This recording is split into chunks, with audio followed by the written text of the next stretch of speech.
You could have watched. You could have watched from home. Well, no. Very glad.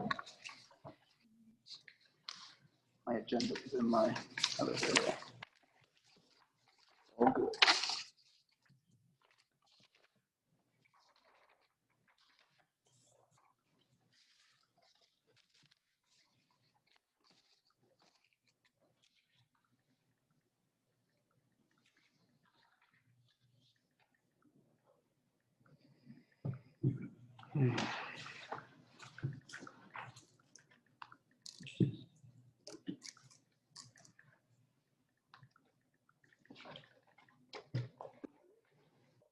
Just waiting for Mr. Bradley.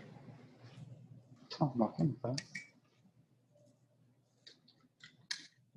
Me or what's going on there? It's the people entering the meeting. I just don't want to I'm not going to let him in until you're ready. No, we're still waiting for Mr. Bradley. He'll be in a minute.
All right, we'll go ahead and reconvene open session. We'll start with our moment of silence and our pledge of allegiance.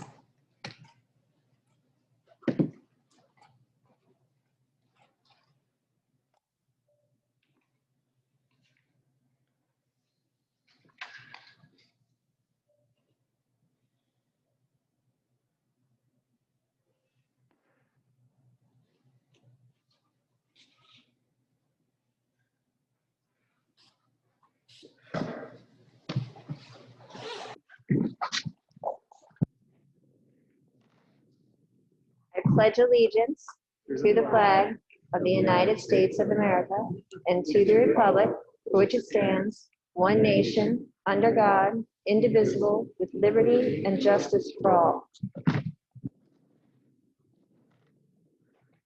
Thank you, everyone. Start off with our routine. I'll entertain a motion to accept personnel. So, second. Moved by Mr. Bradley and seconded by Mrs. Small Martin. All those in favor? Aye. Any opposed? Motion carries. I'll entertain a motion to accept choice requests for 2020-2021 good cause. Second. Moved by Mrs. Derrick and seconded by Mrs. Small Martin. All those in favor? Aye. Any opposed? Motion carries. Moving on to our regular agenda, our elementary school enrollment areas. Mr. Fulton. Yes, thank you. This is the topic we've discussed several times over the last few months. Tonight it's coming to the board again for possible action. We'll get a chance to kind of talk about some of the ideas and thoughts behind the recommended changes, and the presentation, make a recommendation for the board to consider. I'll start with, once again, our district planning team, who we had a chance to meet with several times over the last month to kind of share ideas and get feedback. We appreciate the parent involvement with this committee, as well as our Board of Education, and on the administrative side, Ms. Nauman. Also want to talk about the timeline. So we're moving right along, starting on October 8th. October 22nd, we've done some planning, met in a public meeting on November 4th, kind of revisited things and discussed possible changes, and met again at the November 12th meeting, which was the last time this was discussed. And since then, did not receive any, received very little feedback about our presentation at the last meeting. The information we did receive as far as feedback was forwarded to Board of Education members, so that you were aware of some of the thoughts and ideas and concerns. And here we are tonight at our November 16th special meeting for possible action to enrollment areas for elementary school. So going back to October, and here we are the middle of November, and bring this to you again. Some of these slides will be slides you've seen before, but it's important to kind of discuss them again, at least go over them. Is there any questions about what we looked at and how we considered sort of making these decisions with numbers of students, if at all possible, time and distance to and from school, socioeconomic status of students in each school, so that the low SES and non-low SES numbers in all of our elementary schools were fairly similar. Keeping in mind school choice numbers, and also keeping in mind mostly our Spanish immersion program, how any decision we make impacts that program in each of our schools. And to make sure that whatever decision is made, that for students that are currently in a Spanish immersion program will have a seat and have a spot in the Spanish immersion program in whatever school they will attend next year. That's all part of that process. Enrollment trends overall have gone up slightly this year, not as much as they have in the past, but our elementary numbers from last year to this year have not. Had a slight decrease, which was a good thing given all the circumstances this year around COVID and the number of students in schools and spaces in our classrooms. We don't foresee this trend to continue because the trend has been that we've seen growth every year and substantial growth. However, it is nice to have a little pause or a year where we don't see that growth because we know it's still coming. You can see the numbers in each of our elementary school. 694, 529, 541, 446, and 429. So the goal all along was to reduce the number of students at Love Creek Elementary School substantially, while increasing the number of students as much as possible at HOB and MES, and increasing slightly at Rehoboth Elementary School, given some of the trends we're seeing with applications for new developments in the district. Our current Rehoboth Elementary School attendance enrollment area we don't foresee as much growth based on what's on record and what the applications are on file for new developments. So thought we kind of, if any of the schools would be larger to start, we're thinking Rehoboth Elementary School would be the one. And it's just how many students can we reduce out of Love Creek? Because regardless of the number we end up with in Love Creek, we know that area is still growing and will grow faster than the other areas. So we're okay if it's even has less than a few other schools in the district to start next school year because of the growth we still foresee in that area. We have our school choice numbers, which the majority of these are staff member choice. You can see from your school, they're fairly similar except for Shields, although Shields this year's fifth grade is going to lose 13 school choice students, so that number will be even less next year. And in the past, we traditionally had more school choice students at Shields, primarily because the majority of our choice involves staff members, and with such a consortium located where it was and the high school located where it is, and Shields, that was the three schools that were really close to one another, which caused more staff members to apply for school choice. So it's still something to keep an eye on. And as we did this work as if any school choice student who was approved at a particular school would be able to stay in that school if they chose to. They wouldn't have to, but if they were approved, let's say they live in the Rehoboth Elementary School attendance area but attend Love Creek by school choice, they can stay at Love Creek. There aren't many students, there aren't as many students in those situations, but there are some, and I feel it's important that if we've approved school choice for those students, it remains in place even through this process. So there's not a lot of students involved in most of these schools, but something I recommend keeping the same.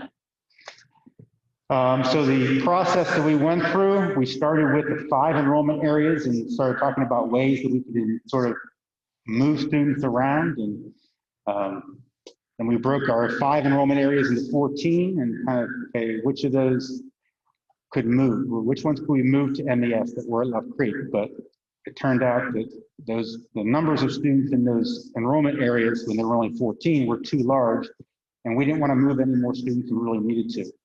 So we broke the 5 enrollment areas into 21, 25, 30, 34, and then our last change was in area 34, right around the 5 Points area. We decided to make that into 2 enrollment areas with the possibility of one of those areas going to one school, one going to another. So we ended up with 35 areas to kind of take a look at. This is the information that we presented at the last meeting.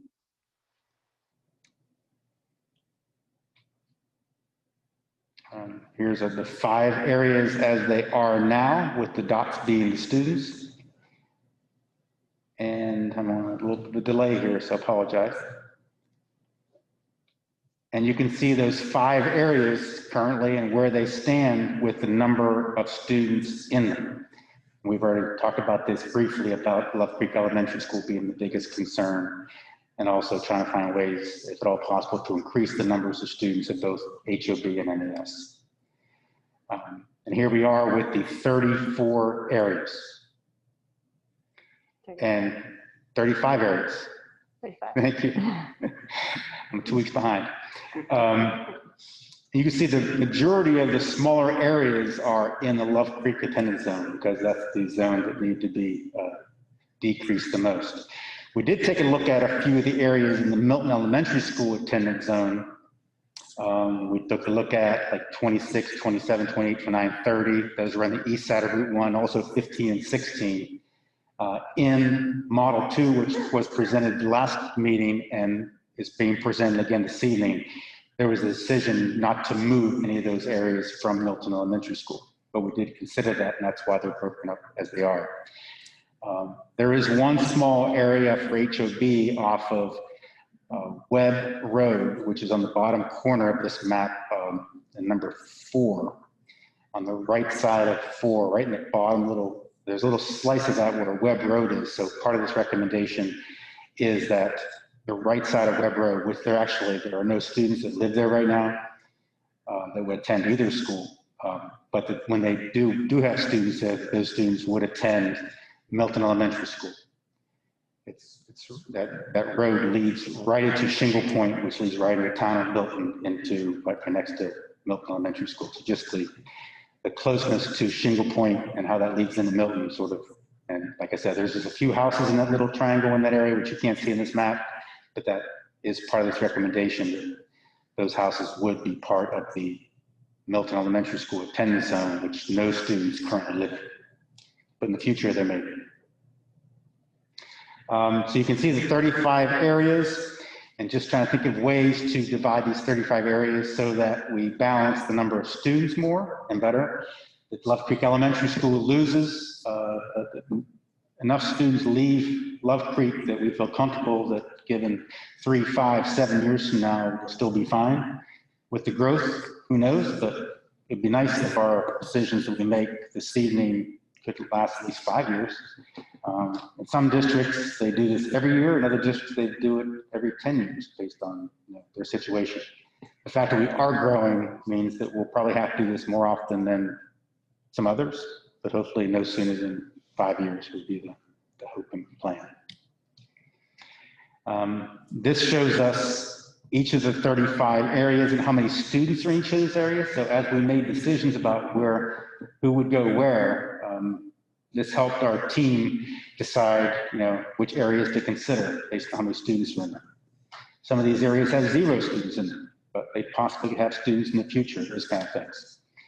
And this map is the map we're working from, which is 35 areas, and then the numbers of students and the areas on the left-hand side, so they're all on the same map. So it was a long process. I appreciate the work of the team. Anytime you go through this, it's never easy because regardless of the outcome, even though I feel that what was discussed at the last meeting is a really good outcome, considering all the challenges to doing something like this. There are always, some students or families who would rather stay here or would rather be moved here instead of here. Understandably, it's not something that we take lightly. We understand there are connections and friendships and schools and those kind of things and communities. However, we did not embark on this process because we thought it'd be good to kind of move kids around and those kind of, we did this because it was necessity based on space. I think most people understand that. I think everybody understands that it's because of space issues and they know that we have to decrease the students at Love Creek. It just makes it more difficult when it involves your family, your child. So we get that part for that. We cannot control everything. We just try to limit the number of families that were involved. I feel the committee did that.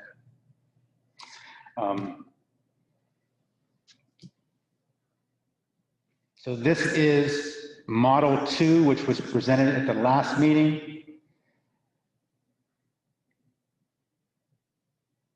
You can see how this looks with which areas are going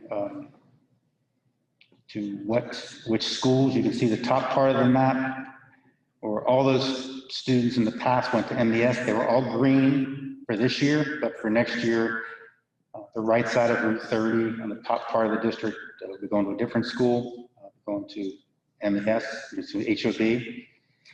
And Shields, you can see, doesn't come far down Route 9 as it used to.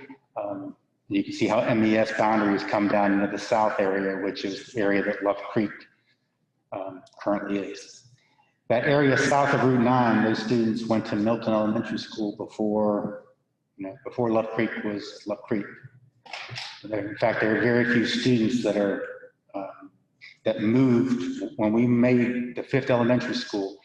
We tried to figure out how many students moved then and are going, are going to be in a different school now. Some students moved, they're going back to where they came from, the same school. I think we figured out there are some students next year, there are 4 students that were in one school. We moved them to their current school, and they're going to a different school, a 3rd school. So 4 total students out of all these moves will be actually going to 3 different schools. The others will either stay where they are in the move or go back to the school they came from. That's a positive thing and something we tried to avoid if at all possible. And here are the maps on top of one another. You see the top map is our current boundary. You can see how obviously Milton Elementary School, the green kind of creeps down into the Love Creek area, and which is necessary. The purple had to get smaller, and the yellow got a little bigger at Rehoboth, and Shield stayed about the same as before, lost some areas and gained a little bit as well.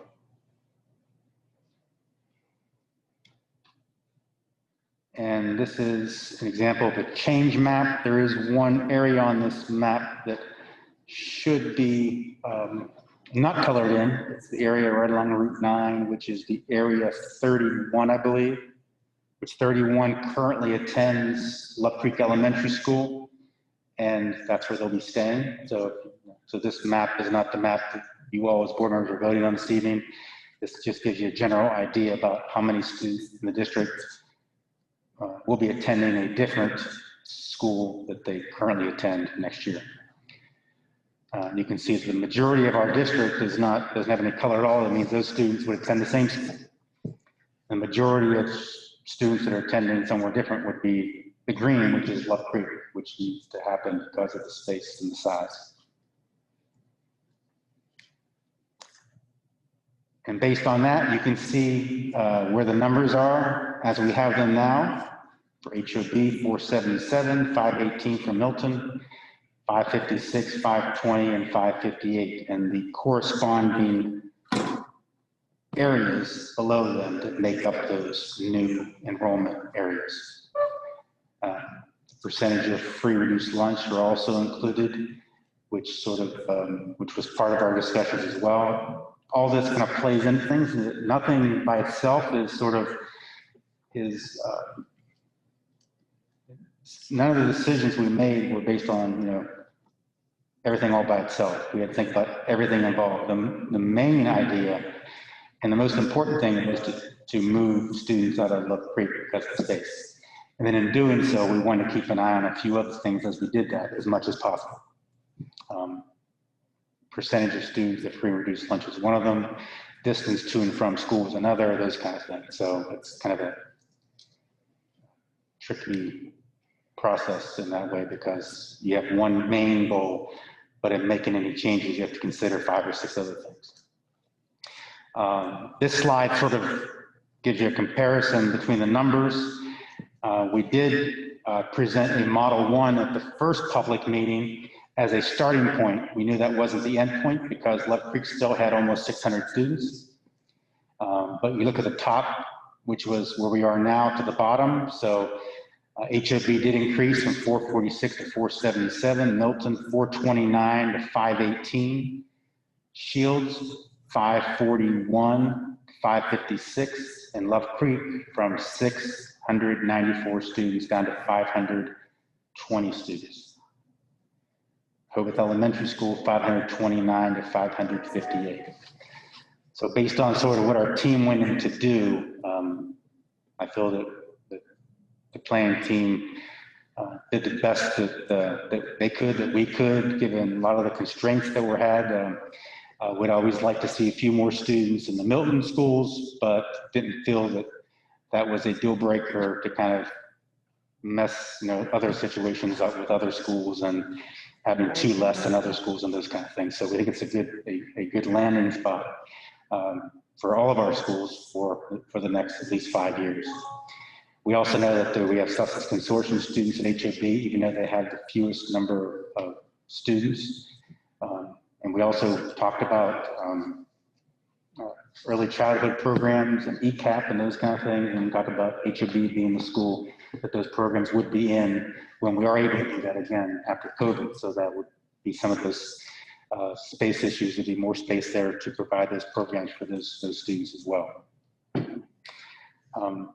As part of this, you saw a change map. We also had a change community. So we want to make sure that parents and others were clear about where they lived and if they were part of, where this change would occur. So on the presentation last week and on our website and here tonight again, we have a list of those communities that based on this recommendation would move from one elementary school to another, so that it's clear. And after something is approved by the board, we will have additional detailed maps created by Mr. Lasnik, who's been helping our team, and he'll also develop narratives to explain verbally sort of where these boundaries are, so that along with the maps, there'll be a narrative to go along with them to describe exactly what roads and where the boundaries are, so that it's sort of modeled in a couple different ways, so that it's understandable.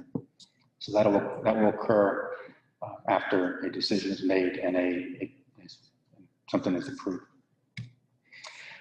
So with that being said, we started this process long before October 8th, but our formal presentation this year on October 8th, presented again on October 22nd. We presented this information on November 4th at a public meeting, at our board meeting on November 12th, and again here this evening on November 16th. 19.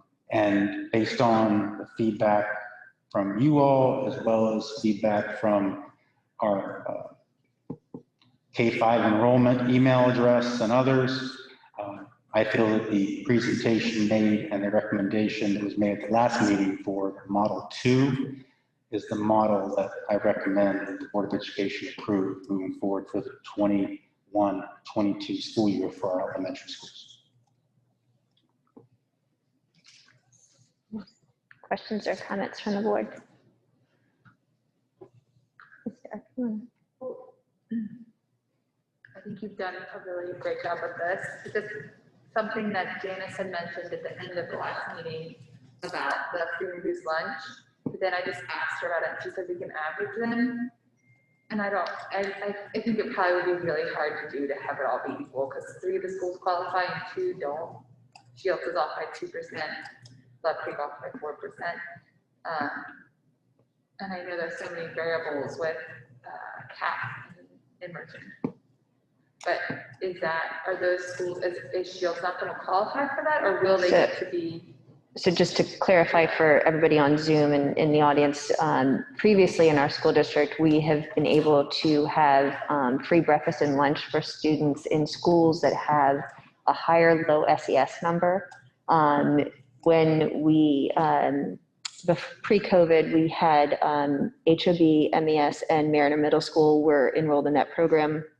And then I'm kind of blanking on the timeline, but at some point our schools did not qualify for that anymore. When we redistricted, when we Milton, it like changed. So when we redistricted, they did not qualify for that anymore. Currently, because of COVID, all of our students in all of our schools receive free breakfast and free lunch, and that will extend through the end of the school year as of now. Where it goes after the school year, I don't know, it's anybody's guess, and I'm not sure that the program that we qualified for previously a few years ago will be back. It'll be the same. I don't know if it will be the same or if it will be back at all. Mrs. Nauman, do you want to speak into the mic? I Maybe think it was 40% with the mark cutoff. Well, also impacts Title provision of Title I services, the percentage below us. And that's kind of throw Okay. Mrs. Nauman. Yeah, exactly. We don't know if those programs will continue anyway. So that can still be up in the air, but there's been years when Shields has gone below the threshold for Title I, free and reduced lunch numbers or low SES numbers, and the same with Love Creek, but we've been able to write a waiver. And Donna Kolkowski and Amanda Archambault have been successful in writing this waiver and this letter, so all of our schools can still be considered Title I, which is the most important to us. So Okay. So So we'll just have to apply for that and see if we can get that again. But there's a chance we'll still do that. for Title I, you can apply, and we'll, for the lunch part of it, if there's a way that we can qualify anyway or apply for any, there's no provision to qualify, we will. We just thought that trying to move kids around based on that number is kind of dangerous, because we don't know if that's going to be there for a long time, or make all these decisions and really make the district lopsided where kids are pulled and they're going much further on the buses to school just to kind of, for this purpose. Then it turns out that something's changed, the program goes away, and here we are with a lopsided district with, you know, kids and where they live and where they attend school and those kind of things. So we have the food banks, the Heritage Foundation food banks to help. Even in schools that don't qualify for free lunch, so they still have options for backpacks for the weekend. Oh, yeah, absolutely. Yeah. Yeah. And individual students would still be able to qualify, just wouldn't be the whole. And it just wouldn't be students that wouldn't normally qualify. Currently do sometimes, but they, you know, so any student who is free reduced would still qualify, but the ones that aren't, Wouldn't be school-wide. it wouldn't be a school-wide situation for lunches. I think it's not, for me, it's not a sticking point. I think we have so many things, variables going into it. I do think that's something to be mindful of. It would be really nice if we'll see how the future, what's it like in the year. Hopefully we won't be doing this for a while. But I think it is, if as equal as we could get, it would help. Yeah. If 40% is the cutoff line, but I know that's probably really tricky. It just is nice for our students to have free lunch and breakfast. Nice. But again, that's a good point. I just thought it was a good point that Janice brought up, Yeah, and it just made me think about it. yeah, and if there is a way to make all of our schools 40% just by moving some areas that were closer to that area already, kind of just make some decisions that way, but there really would be no way to do that other than really to make things lopsided and, Those numbers will change from year to year. Right. yeah. So yeah, it's nice when it does happen, especially for all families, don't have to worry about that, but I mean, it's so nice this year for all our kids. It's wonderful. Everyone has it this year. Mhm. And I have one other thing to say. I'm just curious with Rehoboth, I think it's smart to pull kids to Rehoboth. There's not a lot of development there. I'm wondering if we still have room for pre-K Rehoboth. I know this year it was decided just HOB would have it, and now it's not anymore, right? Could we lose Yeah. funding permanently for Rehoboth? No, I think ECAP lost funding to have the Rehoboth location, and they currently have an HOB remote classroom. I definitely know that, between myself and Bob and Jenny and Amanda, getting ECAP in our schools is a high priority for me. It's something that I've kind of sat on for years while we were overcrowded in our 4 elementary schools and really wanted to make a move on. And now that, we're approaching a time where all 5 of our elementary schools will be done, I would like to eventually see a point where we have an ECAP classroom in every elementary school. And I don't know whether that will be possible with numbers and funding and things, but I always want to keep that in the back of our heads to do. I was excited for Rehoboth to have that for the community, for the kids in need. And I would be excited for all the schools to have it. And we do have to have a room for it. Yep. Something to keep in mind. Yeah, I don't know how we do that. We have to get it, and then we have to reassess with our Right. choices. What does ECAP stand for? Early childhood, Acceleration. what was it? Acceleration. Thank you. There you go. Those are my two. And then keep in mind that DSBA, DSEA, et cetera, chiefs are all working on looking at preschool in all schools, being required in all schools and making it part of the new count. So that would address that same age group. Yeah. Yeah. So for a lot of districts, that's a space issue. And it may be for us as well. Well, I mean, with the numbers that Mr. Fulton just presented at each of the schools, remember we built our elementary schools at, what was the official capacity, 720? 720. 720. We know that 720 number is not a realistic number. We don't want 720 students in our schools. But if we're starting out with the largest school being just above 550, that does give us a decent amount of wiggle room. Before we open up choice. I feel like once we open up choice, it's going to fill up. Well, we've got a grace period, I think, with choice that we can continue to apply for a waiver because our middle schools are so overcrowded. In that chunk of time that we have before our 3rd middle school opens, we can continue to limit choice as much as we possibly can. Because I know that's a concern that I hear often from our community, and the numbers that Mr. Fulton presented, we've really done a great job in limiting choice as much as the state allows us to limit choice. I feel like it's going to be here. That school's going to be built. So it would be nice to get it. Yeah. I agree. I agree because of the pre-K is one of the classroom spaces. We also have a classroom in Rehoboth this year for the first time dealing with social emotional needs of students. So they come from a couple of students that attend there from a couple other schools. So those students would stay there, but we need space for early childhood program. Those students could possibly, that program could be in different schools that have more space as well. So we can be creative with that spacing. We do want to make sure that we prioritize our kids first and our early childhood programs as well before we open up our schools to school choice. because the work that the district has done and the support the community has given the district with referendum success would be wiped away pretty quickly. And then we'd be back to trying to build more schools and more classrooms because of those who don't live here wanting to attend school here. And those classrooms filling up too quickly. So we have to be strategic about it while following the guidelines and regulations from the state. Thank you, Joel.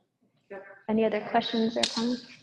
I'll just make a quick comment. I appreciate the work that the committee did. I mean, there's a lot of work that went into this in a relatively short period of time. And I would say that we probably need to take some action, if not this meeting, definitely by the next meeting, because we can't keep kicking this down the road. We've got to make a decision, move forward. So I know there's some families out there that are going to be upset or challenged by whatever decision we make, but it's very, very thorough package of information. And I think we have a couple of choices in front of us, but I think looking at the Model 2 information, I think it's probably the best course of action we have right now. Thank you, Jason.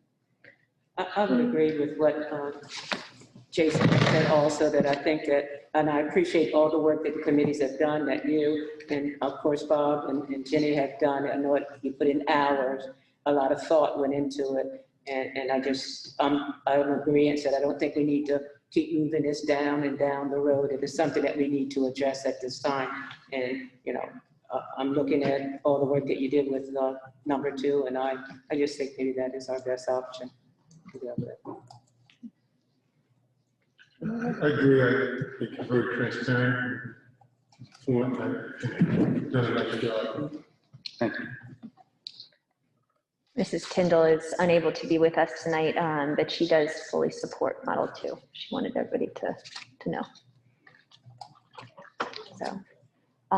So, do we have any comments? I know we don't have a whole lot of people in attendance. Any comments from the audience?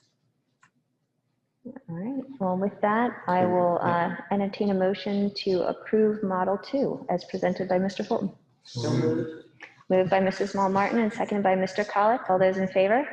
Aye. Any opposed? Motion carries. Thank you, everyone. I'll entertain a motion to adjourn. So moved. Moved by Mr. Bradley and seconded by Mrs. Small Martin. All those in favor? Aye. Any opposed? Motion carries. Thank you, everyone. And thank you for joining us over Zoom. The gas from the audience or something?